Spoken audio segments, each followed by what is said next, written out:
बिस्मिल्लाहिर्रहमानिर्रहीम। अस्सलाम वालेकुम। ये आपका अपना डिजिटल प्लेटफॉर्म है। मैं तारिक मतीन हूँ। वल्लाहु खैरुल माकिरीन। अल्लाह सबसे बेहतर तदबीर फरमाने वाला है, वही बचाएगा मेरे देश को बलाओं से। जो बारिश में शजर से घोंसला गिरने नहीं देता, क्योंकि उसकी तदबीर तमाम तदाबीर की इमाम है। मैंने आपसे अर्ज़ किया था कि मैं सफ़र में हूँ, और अब आप देख सकते हैं कि मैं इस्लामाबाद के एयरपोर्ट पर हूँ। कराची वापसी का ये सफ़र है, और ये इंटरनेशनल सफ़र नहीं है। तो मैं वापस कराची जा रहा हूँ। कुछ दोस्त हैं, कुछ फैमिली के लोग हैं जिनसे मुलाकात के लिए मैं सफ़र में था। 2 से 3 शहरों का ये सफ़र हुआ, और मैं आपको ये भी बताऊँगा कि उनसे, चूँकि वो बैरून मुल्क से आए हुए थे, तो मुलाकात होने पर किन-किन चीज़ों पर बात हुई, क्या हुआ। ख़ास तौर पर पाकिस्तान तहरीक-ए-इंसाफ के पाकिस्तान से बाहर जो एहतजाज हैं, उनकी सूरत हाल। हॉलैंड में, क्योंकि सब एक साथ जमा थे, हॉलैंड में, अमेरिका में, कनाडा में इस एहतजाज की क्या सूरत हाल है, इस पर भी बात करेंगे, क्योंकि उनसे जो रियल सिचुएशन है उसको जानने का मौका मिला है। तो मैं ये तमाम चीज़ें आपके सामने रखूँगा। मैं आपसे अर्ज़ करूँ, इस वक्त जो हमारे सामने ख़बरें हैं ताज़ा तरीन, उनमें एक ख़बर आई जो इसलिए बहुत अजीब है कि जिस वक्त उस खबर को आना चाहिए था, वो खबर उस वक्त नहीं आई। खबर क्या है? मोहसिन नकवी साहब जो हैं, उन्होंने शहबाज शरीफ साहब से मुलाकात की।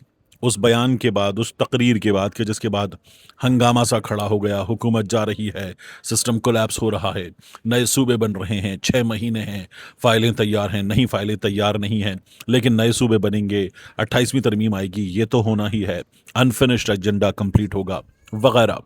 और फिर उसके बाद आपने 5 से 6 तरह के सहाफ़ियों की, जो ये दावा करते हैं कि नून और इस्टेब्लिशमेंट दोनों को जानते हैं, उनकी मुख्तलिफ बातें सुनी। ये सब कुछ हो गया। मोहसिन नकवी साहब की खबर में अजीब क्या है और क्यों है? देखिए, मोहसिन नकवी साहब की शहबाज शरीफ साहब से कल किसी वक्त मुलाकात हुई, मुमकिन तौर पर कल शाम मुलाकात। अब कल शाम अगर मुलाकात हुई है तो खबर कल शाम आनी चाहिए थी, लेकिन खबर कल शाम नहीं आई। प्राइम मिनिस्टर ऑफिस से खबर आनी चाहिए थी, प्राइम मिनिस्टर ऑफिस से खबर नहीं आई। ये चीज़ें बताती हैं कि ऑल इज़ नॉट वेल, क्योंकि अगर कल मुलाकात हुई, कल खबर आती, कल उसके विजुअल्स आते, उसकी चीज़ें आती, तो everything is okay, everything is fine, हमें ये पता चल रहा होता। लेकिन आज एयरवाई खबर देता है ज़राए से। प्राइम मिनिस्टर की मुलाकात है, वज़ीर दाखिला से मुलाकात है, तो इसमें गलत क्या है, अजीब क्या है, हमें पता चलता। लेकिन ये जो बच्चों की रोने की आवाज़ आ रही है ना, बिल्कुल ऐसी ही रोने की आवाज़ें शायद मुस्लिम लीग नून की हैं। ये किसी फैमिली का बच्चा है और ज़बरदस्त है, लेकिन ठीक है, लोग होते हैं। तो मोहसिन नकवी साहब की रायविंड में मुलाकात हुई प्राइम मिनिस्टर से। रायविंड में मुलाकात का मतलब क्या है? कि प्राइम मिनिस्टर से भी मुलाकात हुई होगी, मे बी नवाज शरीफ साहब से भी मुलाकात हुई हो, क्योंकि वहीं पर नवाज शरीफ साहब होते हैं। मोहसिन नकवी साहब उनसे मिले, और कोई 45 मिनट की ये मुलाकात हुई। 45 मिनट की मुलाकात मुनासिब होती है। मुलाकात उस तकरीर के बाद हुई जिस तकरीर के बाद पूरे मुल्क में ये बहस शुरू हो गई कि सिस्टम कोलैप्स कर गया है, जा रहा है, गवर्नमेंट जा रही है, और ख़बर ना आना, ज़राए से ख़बर का आना। इसका मतलब है, अगर सब कुछ अच्छा होता तो शहबाज शरीफ साहब और ये नून लीग की हुकूमत, हर जगह तस्वीर, हर जगह खबर, हर जगह सामने आना, मुसाफा करना, घुस जाना, तस्वीर बनाना, तस्वीर देना, ये लोग तस्वीर खुद देते हैं। अब इन्होंने तस्वीर खुद नहीं दी, प्राइम मिनिस्टर ऑफिस ने खबर नहीं दी, तो इसका मतलब यही है कि ऑल इज़ नॉट वेल। लेकिन अगेन इंपॉर्टेंट यह है कि मोहसिन नकवी साहब से मुलाकात रायमंड में हुई। मोहसिन नकवी साहब की तरफ तो वज़ीर आज़म नहीं जा सकते थे, लेकिन मोहसिन नकवी साहब जो हैं वो वज़ीर आज़म की तरफ आए हैं, और वहाँ आए हैं जहाँ मुमकिन तौर पर नवाज़ शरीफ साहब भी मौजूद हो सकते हैं। तो इसलिए ख़बर दिलचस्प हो जाती है, और ख़बर की खबर ना आना, मुलाकात की खबर ना आना, तो ये अपने आप में बड़ी मज़ेदार चीज़ है।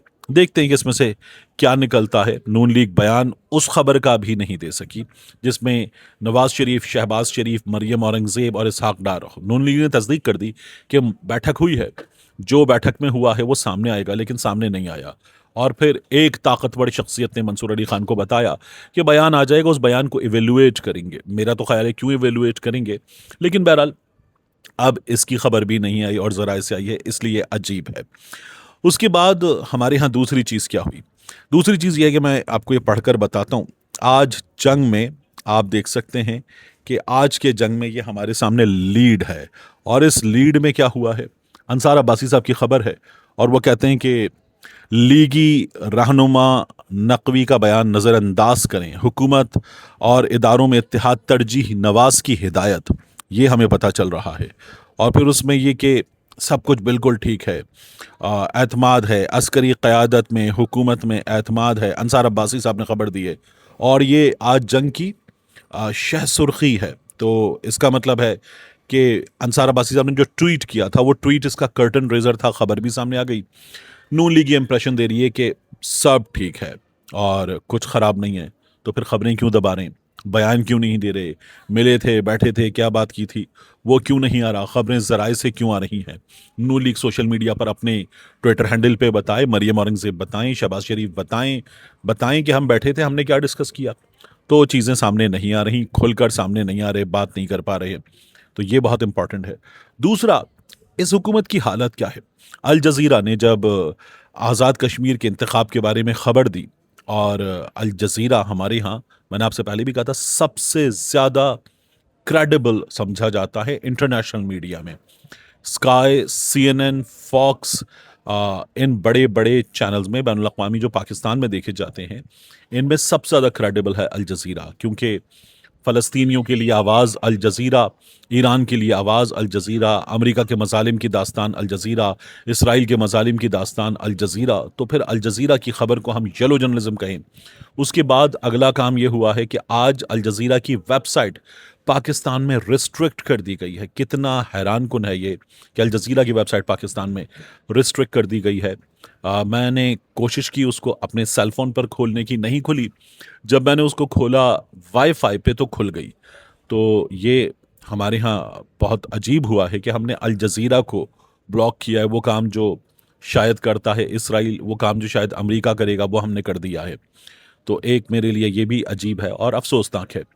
दूसरा, आज का कॉलम सुहेल वड़ाई साहब का बड़ा दिलचस्प है। सुहेल वड़ाई साहब ने एक कहानी सुनाई है कि एक बादशाह था, बादशाह को वज़ीर बातदबीर ने, यानी बादशाह की एक मलिका थी, पुरानी मलिका, मलिका अव्वल, और बादशाह उसके साथ बड़ा ठीक रह रहा था, मलिका मुल्क अच्छा चला रही थी, सब सही था, लेकिन डिलीवरी मुकम्मल नहीं थी, रियाया कुछ खास खुश नहीं थी। मलिका को लगता था बेहतरीन काम कर रही है, बादशाह थोड़ा सा परेशान था कि जैसे होना चाहिए वैसे नहीं हो रहा। सुहेल वड़ाई साहब कॉलम में लिखते हैं कि ये कहानी है नूनी कहानी। फिर सुहेल वड़ाई साहब कहानी का एक और हिस्सा लिखते हैं, और उसके बाद सुहेल वड़ाई साहब कहते हैं कि वज़ीर बातदबीर ने बादशाह को ये मशवरा दिया कि रियायत तक खुश होगी जब नई मलिका आएगी, और नई मलिका जो है वो एक औलाद को जन्म देगी। औलाद को जन्म देने का मतलब क्या है, डिलीवर करेगी। यानी सुहेल वड़ाई साहब ये बता रहे हैं कि हुकूमत डिलीवर करने में नाकाम है, हुकूमत डिलीवर नहीं कर पा रही, इसलिए this government has to go वाली बात। और वज़ीर बातदबीर की जो सुहेल वड़ाई साहब ने बात की, तो वज़ीर बातदबीर की बात करते हुए सुहेल वड़ाई साहब ये अल्फाज इस्तेमाल करते हैं कि वज़ीर बातदबीर ने कहा निज़ाम गिर चुका, सिस्टम कोलैप्स कर चुका। तो इसका मतलब है वज़ीर बातदबीर इस कहानी में मोहसिन नकवी साहब हैं। ये तमाम बातें हमें बता दी गई। अब हमारे सामने सुहेल वड़ाई साहब कहते हैं कि नहीं जी, नई मलिका आएगी, ठीक हो जाएगा। नई मलिका कौन है? क्या नई मलिका जो है इसी बादशाह के साथ, यानी बादशाह एस्टैब्लिशमेंट है, वो आएगी और वो बिलावल भुट्टो जरदारी होंगे, वज़ीर बातदबीर खुद नई मलिका बन जाएंगे, या नए इंतखाबात के नतीजे में नई मलिका आएगी और रियाया खुश हो जाएगी? क्योंकि सुहेल वड़ाई साहब ये भी बता रहे हैं बादशाह सलामत को कि रियाया खुश नहीं है। तो वो जो था कि सब दुरुस्त है, वो अंदर से भी पता चल रहा है कि सब दुरुस्त नहीं है। ये कहानी है। आखिरी चीज़ मैं आपको बताऊं, मैंने आपसे जो अर्ज़ किया कि मैं फैमिली के कुछ लोगों से मिलने के सिलसिले में अपनी फैमिली के साथ सफ़र में था। तो अब क्या हुआ है कि मेरी मुलाकात हुई अमेरिका से आए हुए लोगों से, कनाडा से आए हुए लोगों से, और यूरोप से आए हुए लोगों से।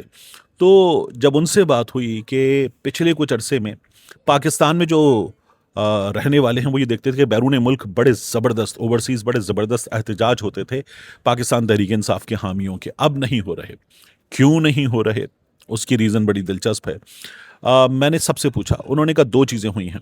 एक, अमेरिका में अगर कोई एहतजाज ऑर्गेनाइज करने वाला था, कनाडा में अगर कोई एहतजाज ऑर्गेनाइज करने वाला था एम्स्टरडेम में, तो खबर ये आई कि उनके पाकिस्तान में रिश्तेदारों को बताया गया कि ये ना करें, ये बहुत ज़्यादा एहतजाज बुरे अंदाज में करते हैं, शख्सियात को निशाना बनाते हैं, उनके खिलाफ नारेबाजी करते हैं, तो ये ना करें, इससे एहतराज करें। एक ये हुआ।